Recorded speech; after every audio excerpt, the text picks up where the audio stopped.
Panie, uprzejmie zapytujemy, kiedy pan minister opracuje normy zanieczyszczeń dla środowiska odnośnie zanieczyszczeń gazami? Można wyciągnąć Ustawa antyodorowa powstaje. za 3 lata, tak jak on Ja powiedziałem, że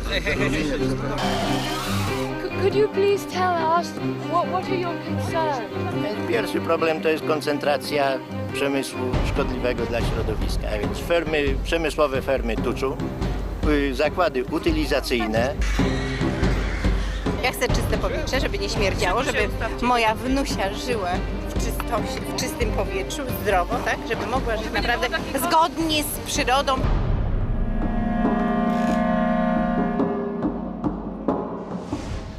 I'm Tracy Worcester, and I've lived in the countryside most of my life. But whether it's in Britain or abroad, I've seen small family farms going bankrupt because of the arrival of giant factory farms. For years, I've campaigned against the destruction of rural livelihoods and to improve animal welfare. So these pigs have been foraging, getting rid of the bracken in a National Trust wood. This film is the story of my 4-year exploration into the global pig business. A journey which goes from the UK to the USA, South America and Poland. To find out where and how pork is produced, who wins and who loses. But you'll be lucky to find any of this information on the label. Thick pork sausages. But you can look everywhere on the packet. There is no indication where it comes from. Though you can buy high welfare pork in some UK supermarkets, if you want to pay less for your high welfare pork while paying your farmer a fair price and keeping your money in the local economy, it's best to go to your local farmer's market. They know the quality of the product because we have a direct relationship with our customers. If they don't like what we sell them, they'll come back next week and tell us. Oh, it's wonderful. It's marvelous. You should care.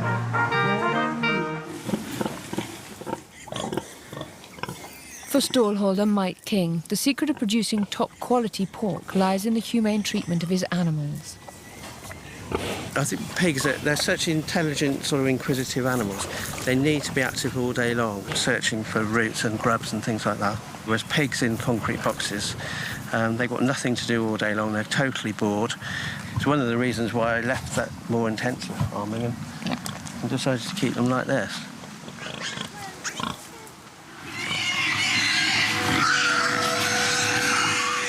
The intensive farming Mike referred to was pioneered in America, and it's the way most supermarket pork is produced.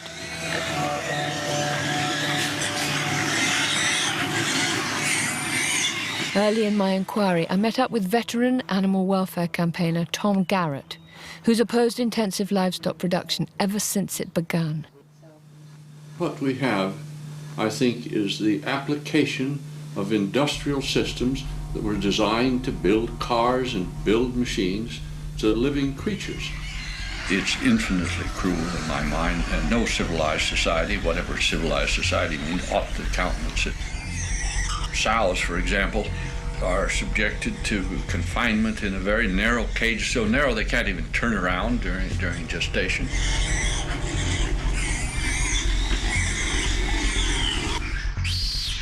Workers in these installations cease to regard the animals even as alive, I think.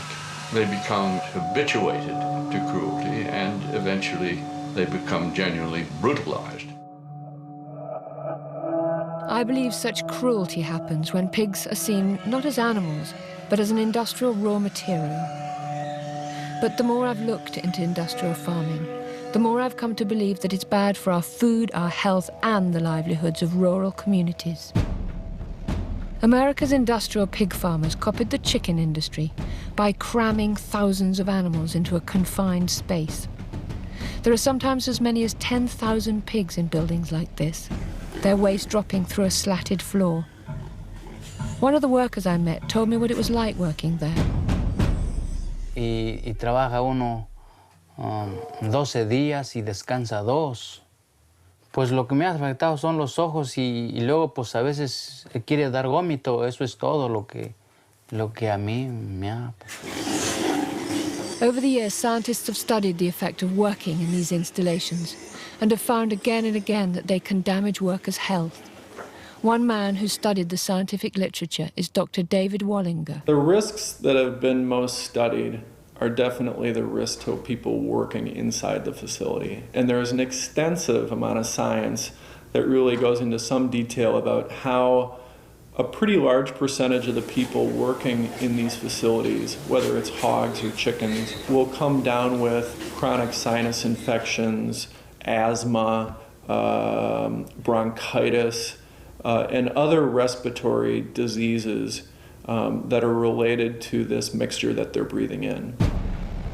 The problems with pig waste are not confined to those working in the farms. I met Rick Dove, former lawyer and Army colonel turned fisherman, who campaigns for clean water in North Carolina, where there are hundreds of factory pig farms. It's the way they get rid of their waste that's really most problematic. The hogs dump their feces and urine on the floor. It goes under the hog house out to a lagoon. And there are no beautiful women in bathing suits by any of these lagoons. But it goes out to the lagoon and then they slop it on the fields. And then it runs off into these drain pipes they have underneath the fields. It runs off into the ditches and it goes right down to our streams, creeks, and rivers. And it's full of nitrogen. It's basically untreated waste. There are 10 million hogs in this small area. And see, those 10 million hogs are producing more fecal waste each and every day than 100 million people. The first thing to realize when you're talking about the gases that come out of a big confined swine operation is that it's really a toxic brew, that there's so many volatile gases mixed in with dust, bacteria, and antibiotics, and they're all mixed together in a very, very complex mixture of some 300 or even 400 different substances. So that's what one is exposing a neighbor or a family or a child to. During my research, I visited people who live near giant pig farms. They came out and tested my water, and in a couple of days, I got a letter telling me not to drink my water, don't bath in my water, don't cook with it. And there's flies on the side of the house, all around the doors, all around the window, great big greasy-looking flies. I have been to the allergy clinic for my allergies from this, trying to breathe. And it makes my eyes run, it makes my eyes puffy, it makes my nose run, it makes my throat sore. When it's spring, it just cuts your breath off.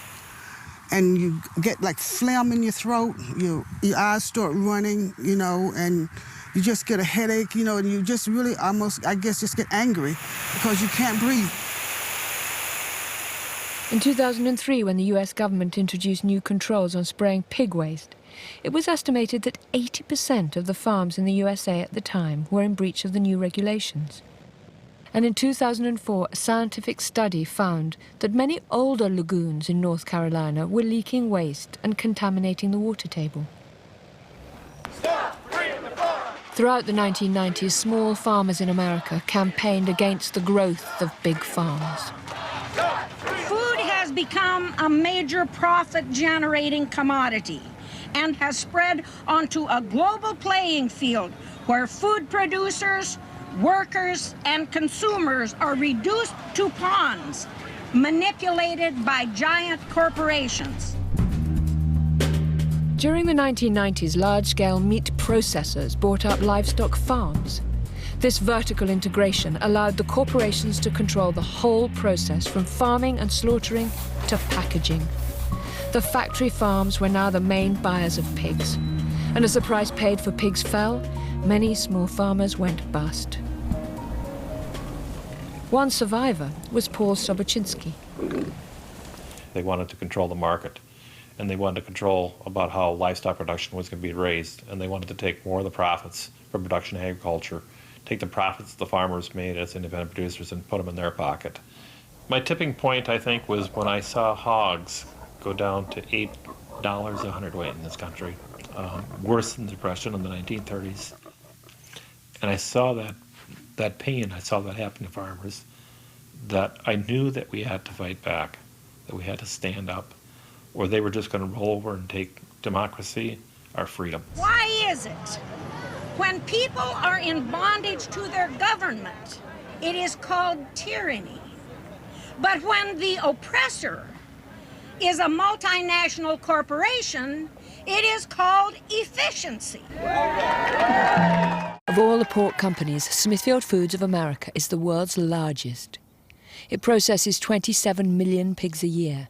It operates in 15 countries, employs over 52,000 people, and its annual sales are almost $12 billion. Smithfield Foods was a sort of regional piranha in the state of Virginia for many years. And then in 1992, the CEO, Joe Loser, made his big move and built the largest slaughterhouse in the world, which actually takes over almost 300 hectares in Bladen County on the Cape Fear River. And with that, hog raising absolutely exploded, and Smithfield went from being a piranha to a shark. In 2008, I went to North Carolina to see Smithfield Foods operations at their Tar Heel packing plant. 32,000 pigs a day are killed.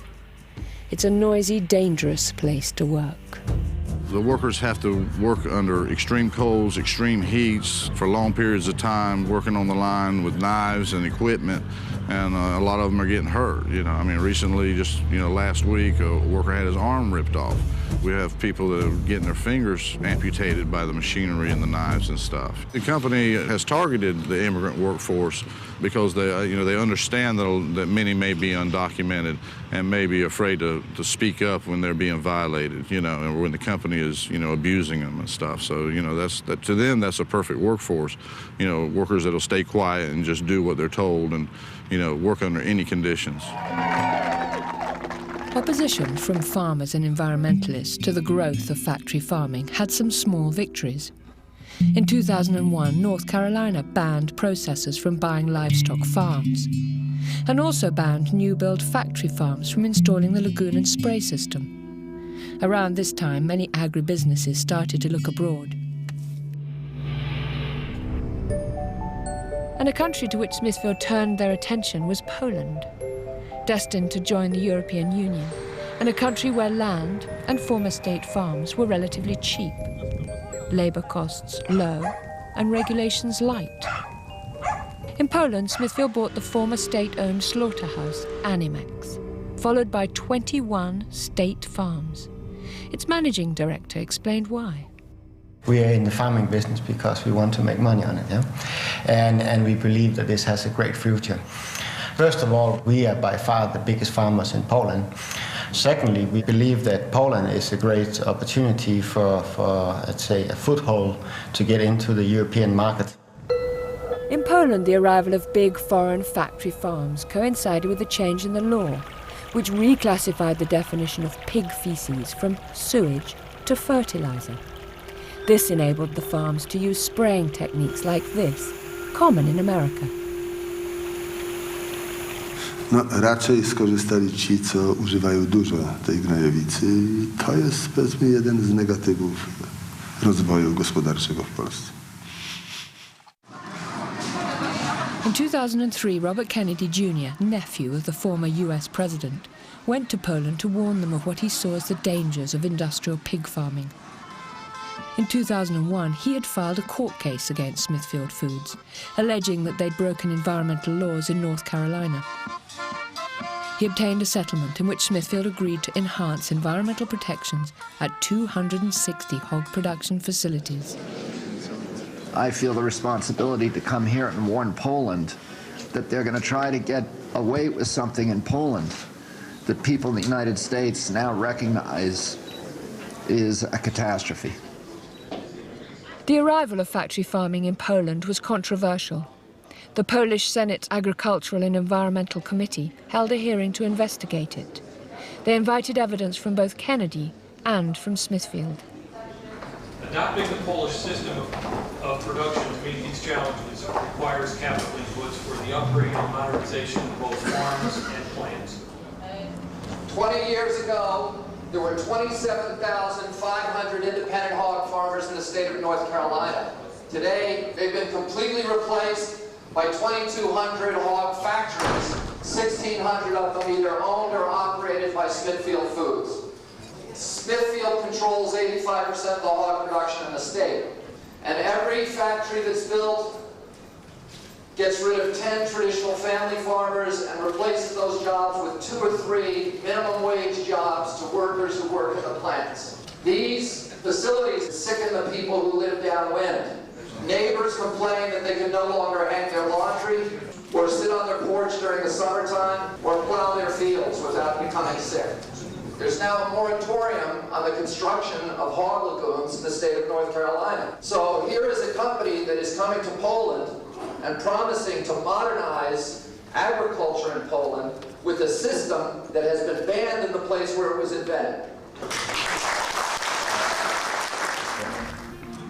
Some of Kennedy's concerns seemed justified. In the same year he visited Poland, a government report was published which showed that all 14 Smithfield farms inspected had violated some regulations, either environmental, construction, health, or veterinary. These included failings in the disposal of their waste, failure to look after their employees' health and safety, and the improper storage of dead animals. As in all companies in the world, we are making mistakes, but we are not, we are correcting the mistakes as soon as we make them. We are following all the Polish and the EU regulations for farming, so we are not doing any additional pollution. On the contrary, we are really trying to protect it. In 2004, I decided to go to Poland to see the impact of the new foreign factory farms and the lagoon and spray system on the Polish environment, rural life, and the quality of its food, which was destined for consumers all over Europe. I started in northwest Pomerania, where there are a large number of farms that used to be owned by the Polish state. The first state farm that Smithfield's Polish company Prima bought in 2001 was Boszkowo, which by 2004 housed 17,000 pigs. My guide, Marek Kreider, of the Polish Animal Welfare Institute, introduced me to one of the local residents. For many years before Smithfield arrived, they'd been complaining about their local groundwater, believing it to be contaminated. Sam zacząłem chorować, między innymi zacząłem chorować po spożyciu wody. Could you tell me what specifically is the illnesses that people are getting around here? No, z tego co ja wiem, no to są to przede wszystkim ze strony przewodu pokarmowego, żołądek, poza tym jakieś zmiany na skórze. Also near Boszkowo, I heard locals' claims of what had happened to children who had swum in the nearby lake. No takie normalnie po prostu takie jako odrzucenie czy coś takiego. Czerwone się robi, bo nic drapie cię i to po prostu... Red skin, they got red skin. Nie ma tak jak było powiedzmy nawet 2 lata temu, gdzie się łowiło ryby i było zielsko, tak w tej chwili nie ma. Ryby nie tak. Ona dosłownie dzień leży. Za 2 godziny ona już jest nie do brania. Ona się po prostu rozchodzi. Śmierci. I went to another village and heard about the smells.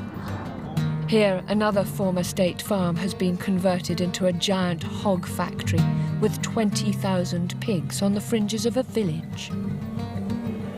Każdy, kto przyjedzie, to się pyta, jak wy tu mieszkacie? To ja po chemii tak nie zwracam, jak ja teraz po tych zapachach zwracam. Locals weren't just concerned about the environmental impact of intensive pig farming. There was also resentment that people had lost control of their lives. Jak większość mieszkańców tutaj, myślimy o tym, żeby użytkować tą ziemię, ale sami, z korzyścią dla nas, dla innych mieszkańców i produkując przede wszystkim zdrową żywność. Niestety nie mamy takiej możliwości, ponieważ firma Prima sukcesywnie dzierżawi, wszystkie grunty dookoła tej miejscowości, właściwie w promieniu powiedzmy nawet 20 kilometrów. Nie, my się z tym nie zgadzamy i to jest nie do przyjęcia, bo to są typowe praktyki monopolistyczne. Czyli te ceny nagle spadły na żywiec, nie? Stopnia, że nikt krowy nie chowa ani świnie, a pole stoi utłoczone. Takie teraz rząd.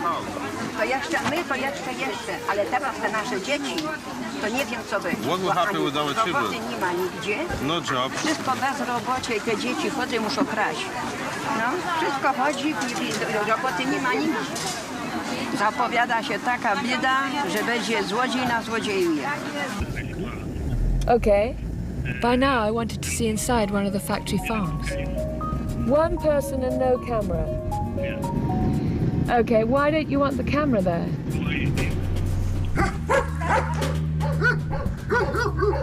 I'd like her to follow and take a picture of the pigs inside the ventilation shaft. There, will you? Yeah, quickly before anybody comes.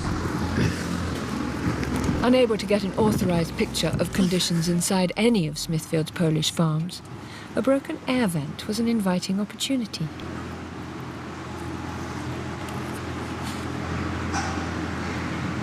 The hard, slatted floor deprives them of their instinctive rooting. Plus, there's no straw for bedding. Co Państwa tak interesuje tutaj? I think we should skedaddle. Shall I run with that? Where? Well, we don't want them to take our camera. Let's go. Let's leave.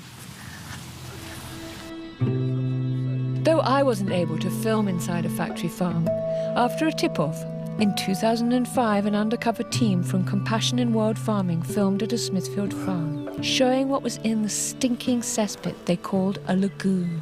Is there a bigger stick? Take them out.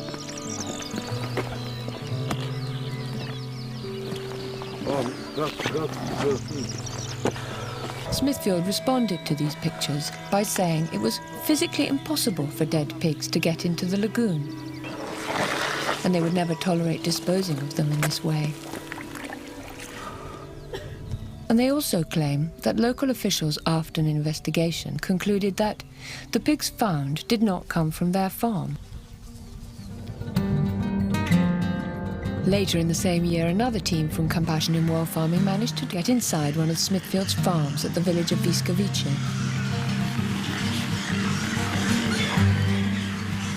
Pigs in factory farms are usually raised on bare slats, but even on straw they don't look healthy.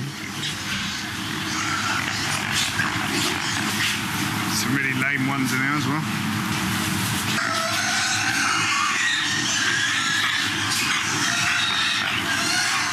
I asked Smithfield about these pictures, and they said that their pigs' health and welfare are their top priorities, and their Polish farms either conform to or exceed EU regulations.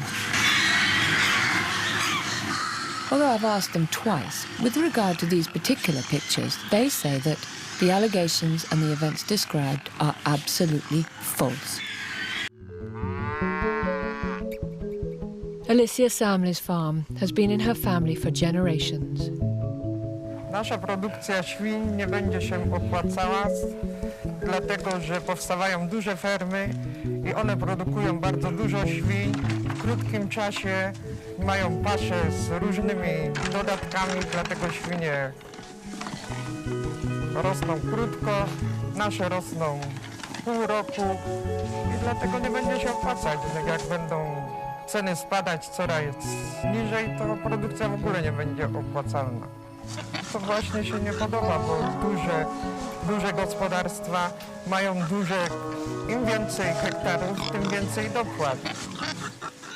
A lot of the European officials are saying that the Polish farmers are too small. They've only got 18 hectares. What's too small about that? They want to sweep them aside so larger operators can take over, and everything will be eventually owned by the corporations, I think. And what do you think will happen to Poland as a result of that? If Poland's family farmers are exterminated, as it were, it will destroy Poland's culture and, as far as that goes, its soul.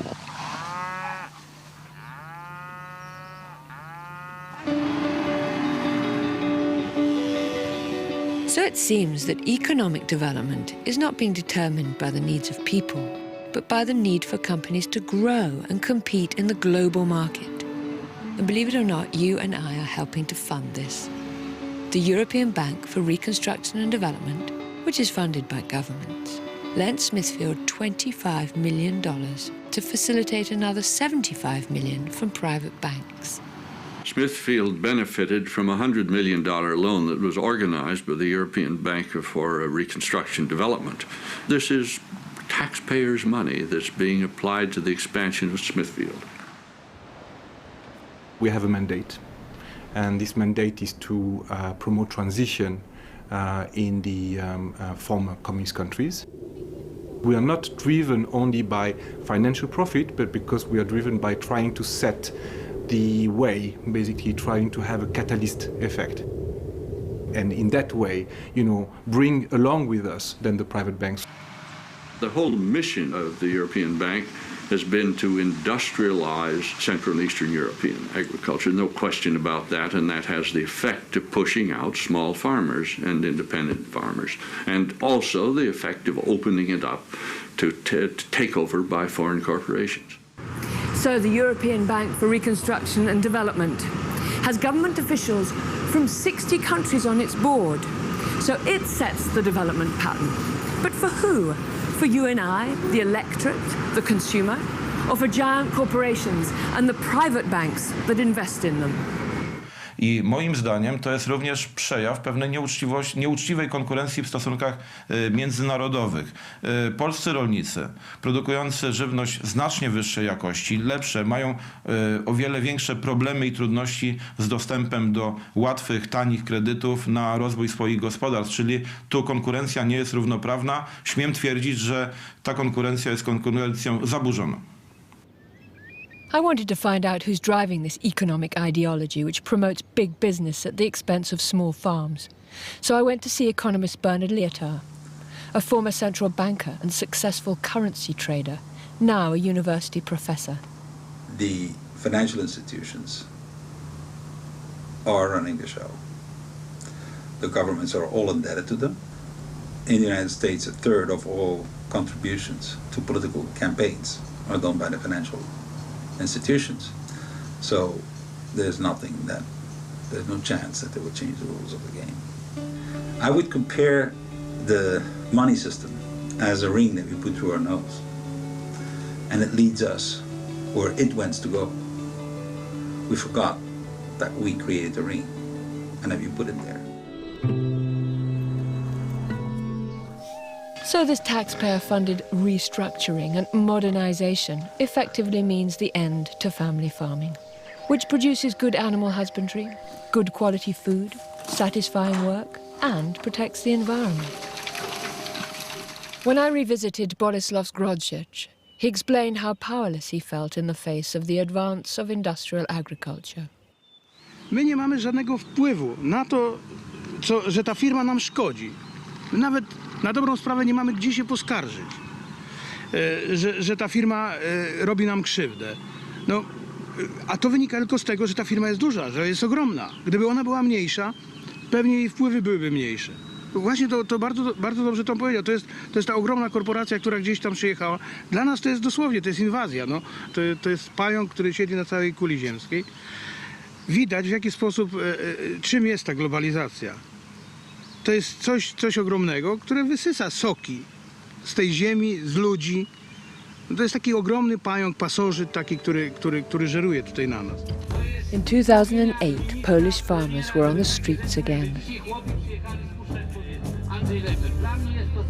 Będziemy żądali zamknięcia tych dużych ferm w Polsce, no i tego dzikiego importu. Oczywiście dzisiaj największym problemem w produkcji trzody chlewnej jest największa korporacja na świecie, jaką jest Smithfield, który przejął polski Animex w roku 99. 30% niżej cen kosztów produkcji dostajemy teraz.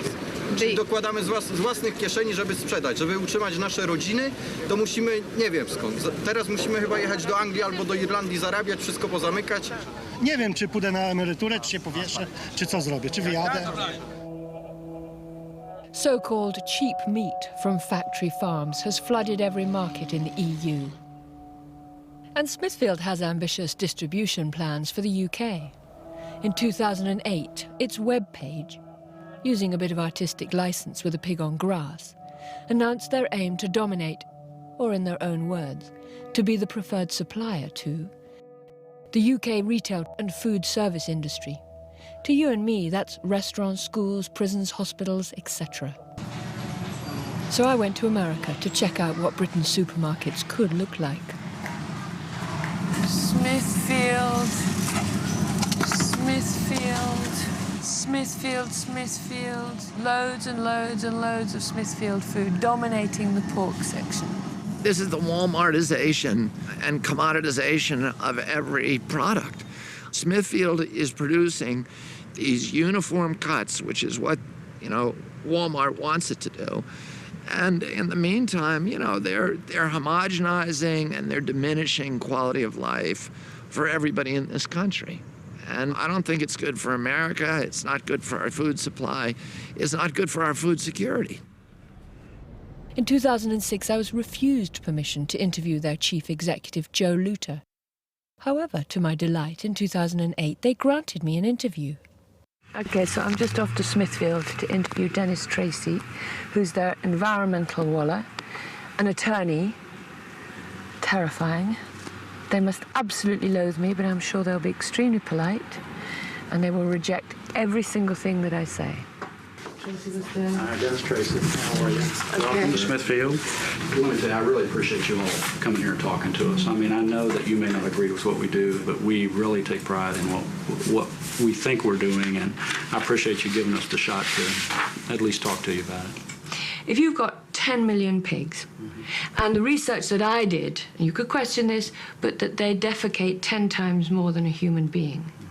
You've got the equivalent of 100 million people defecating every day in a very small area. Surely we've got to understand that there's going to be a hell of a lot of people who are suffering from the stench, and whose fishing and whose swimming in the rivers is going to be jeopardized by that system. The system is operated in a way that is not supposed to allow that. As far as things running off into the water, if that happens, that's against the law and it's wrong. Over-applying this material to the field is against the law. Having it drift onto somebody's property is against the law. We go out of our way and go to extraordinary lengths to make sure that we have a system in place that doesn't allow that. My feeling is if the big industrial producers, gosh, there's a whole bunch of them. I think Smithfield's the largest. But if all of these big guys who have industrialized this practice were made to pay the full cost of environmental protection and disposing of their waste, any family farmer in America, any family farmer in this world, I think, could outcompete them at the marketplace. The destruction of the small farm wasn't casual, it's systematic. It is the intention, it's the way that they make money, it's the design of this industry.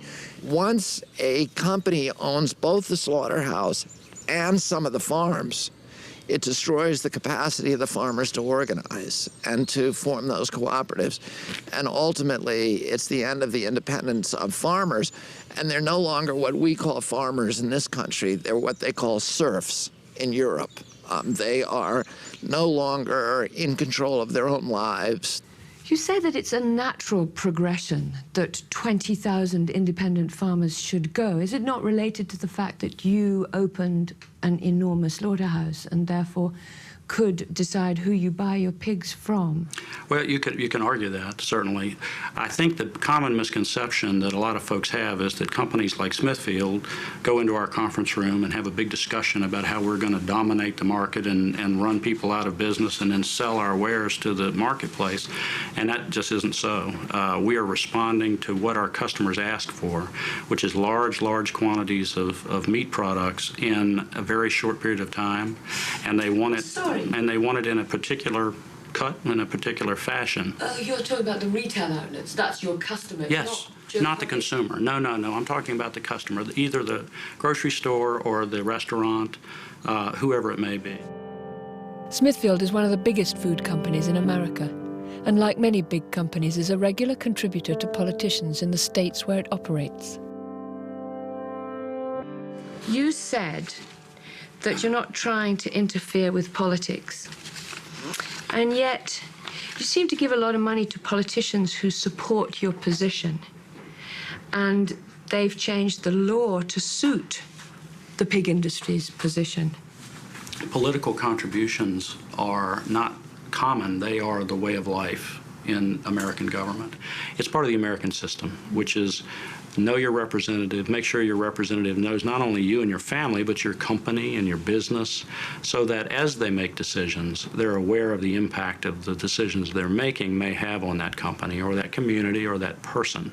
I think it would be, if you ask any politician here whether they have been purchased by Smithfield Foods, their answer would be no.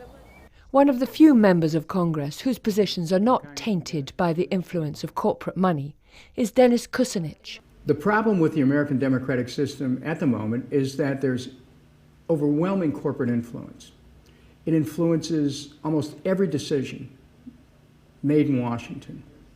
It influences that we have continuing war. It influences that Wall Street has extraordinary sway in Washington. It influences our energy policy, our tax policies. And only a constitutional amendment that would ban private money in public elections would save the country from drifting towards a type of fascism that is being visited upon us by large corporations who want government all to themselves. All of the great political leaders from the beginning of our national history have been warning the American public against the domination by corporate power. Teddy Roosevelt, who was a Republican, said that America would never be destroyed by a foreign enemy, but he warned that our political institutions would be subverted by malefactors of great wealth who would steal them from within. Abraham Lincoln, the greatest Republican in American history, said during the height of the Civil War, I have the South in front of me and I have the bankers behind me. And for my country, I fear the bankers more. And Franklin Roosevelt said during World War II that the domination of government by corporate power is, quote, the essence of fascism. And Benito Mussolini, who of course had an insider's view of that process, said essentially the same thing. He complained that fascism should not be called fascism, it should be called corporatism, because it was the merger of state and corporate power. And I don't think that corporations running the government of the United States of America has anything to do with American traditions. I don't call it the American way. The arrival of corporate power in agriculture in the UK has pushed farmers off the land and onto the streets. In 2008, pig farmers from across the country besieged Downing Street. We already know in this country we've lost 40% of the herd in the last 10 years.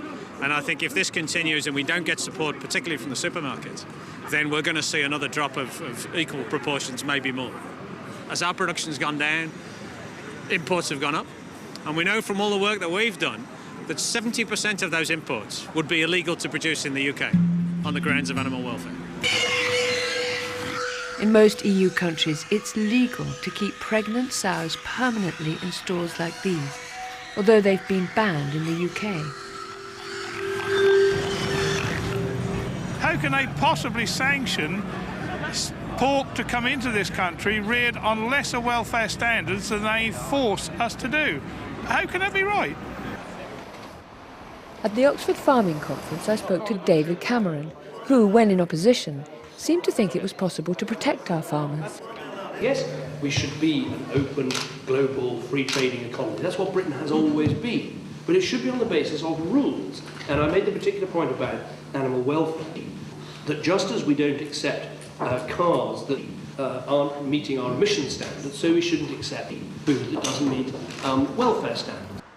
However, there's no sign of any restrictions on lower welfare imports from his government. It's particularly important to buy high welfare pork because of the emergence of antibiotic-resistant bacteria, as explained by farmer Richard Young. One of the big weaknesses of the system is a heavy dependence on antibiotics and the fact that that causes infections which can spread from animals to humans, such as Salmonella, E. coli, Campylobacter, and even MRSA. And in the Netherlands, for example, where the most research has been undertaken, 40% of their pigs are carrying a strain of MRSA that can pass to humans. It's been spread rapidly on the pig farms because the antibiotics that are being put in the pig feed are actually selecting for it. That means they kill off the other bacteria which might provide some natural competition, but they don't kill off the MRSA because the MRSA is resistant. Meat which may appear very cheap is in fact very, very expensive, and in some cases that could be at the cost of our own lives.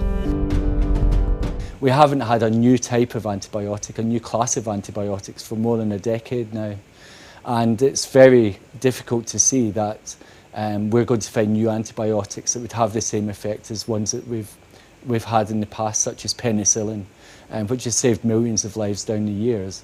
There just isn't that level of research into finding new agents. So I think we have to be more careful with the ones that we have now and how we're forcing the evolution of these strains, such as these MRSA strains, to become increasingly resistant to the antibiotics that we have, because there won't be anything left in the cupboard in a few decades down the line, which may really point to a less intensified system of farming where body mass increases are not the prime driver. It's not all economics, and we are having a long view in terms of human health. In the USA, the home of the factory farm, several surveys reported that the pig strain of MRSA was found in 70% of pigs and 45% of pig farmers, the highest figure in the world. Small-scale traditional farmers, who seldom need antibiotics, are struggling to survive in a market distorted by the meat industry lobby. Big Ag! Bust up Big Ag!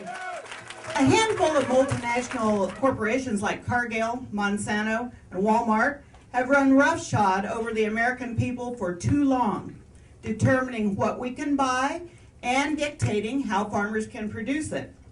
Decades of bad farm policy and unchecked corporate mergers have created a powerful corporate factory farm system and agribusiness giants, and I think we're all familiar with that. 2 out of 3 hogs are now slaughtered by 4 companies. In the same period of time, 20 years, in the pork industry, we lost 70% of the hog farmers. Well, we didn't just lose them. They didn't just fall off the face of the earth. We kept the production the same. We simply replaced 70% of independent family hog farmers with corporate factory farms. Not good. No, that ain't right. Not good. Between 1985 and 2008, pork prices to consumers went up by 72%. Now, that's not that cheap. At the same time, the hog farmer's share of that consumer dollar went down by 43%. So somebody in this industry, in this consolidation process, is definitely getting rich. It's working for somebody. It's just not working for producers, and it's not working for consumers. That's right. USDA needs to immediately suspend all loans to specialized hog and poultry facilities that are adding to the already overproduced marketplace, which is driving down prices to family farmers. And USDA, if not Congress, needs to ban packers from owning livestock and ensure that all livestock can be traded on an open public marketplace, and that's not true today. I want to talk about power, people power. We are in a pitched battle. Labor, family farms, democratic rights are in a pitched battle against the dictatorship of capital. That's what we're talking about. Capital is running dictatorship over the people. We got to understand that this is an international struggle. Those Mexican workers coming up here are family farmers. Those Sudan workers working in the packing plants are family farmers and workers being driven off by big dictatorship of capital. We have to understand that we are not alone in America. The corporatization of our food system has meant the decline of the family farm, which has been a national calamity for our entire economy. It has meant less access to fresh and safe food. It has meant a lack of freedom for the American people. You destroy the family farm, you really destroy the American ideal of personal economic independence. And so you have corporations who control food supplies, the way food is made, and who grows it. We, as consumers, can take back control of our food economy by deciding what sort of farming system we want to support. However, I couldn't find any high welfare pork labels in a typical American supermarket. Water added, but nothing about how the pig has been raised. Thankfully, the Whole Foods supermarket sells pork from high welfare farms. No antibiotics ever, no added hormones ever, all vegetarian feeds. And the important thing about this is if you want to know more, it says, read more about our humane animal practices at nymanranch.com. However, supermarkets don't supply local produce. So if you want to connect directly to your farmer, go to your farmer's market. We're interested in pork. Okay. Could you just please tell us how you raise your pork? Well, I mean, it's all pasture raised, and they are pigs. They don't eat just grass. You know, they root around, they eat everything. No hormones, no antibiotics, certified humane handling. We like to say it's beyond organic, but it's good stuff. Yeah. So how do you know to trust this compared to at the supermarket? Well, I can look in the eyes of the person who might be poisoning me. I have no idea where my meat at the supermarket came from. That's right. This is all locally grown, supporting local farmers. It's raised naturally as pigs should be raised. Part of the puzzle is that people buy locally. That is a very potent form of activism, to say to the Walmarts of the world, we're not going to buy from you. We're going to buy in the local farmers market. You also need to sue the polluters. You need to demand your government enforce the law against them. You need to pass legislation that makes it very clear that they can't come into your communities and displace, you know, the traditions and the values that your country holds dear. And all of us, you know, we had an American Revolution in this country to create democracy. We need a new American Revolution in this country now to fight against the corporate feudalism that we are now dealing with, that is embodied so much by this industry, that is eroding everything and subverting everything that we care about in our democracy.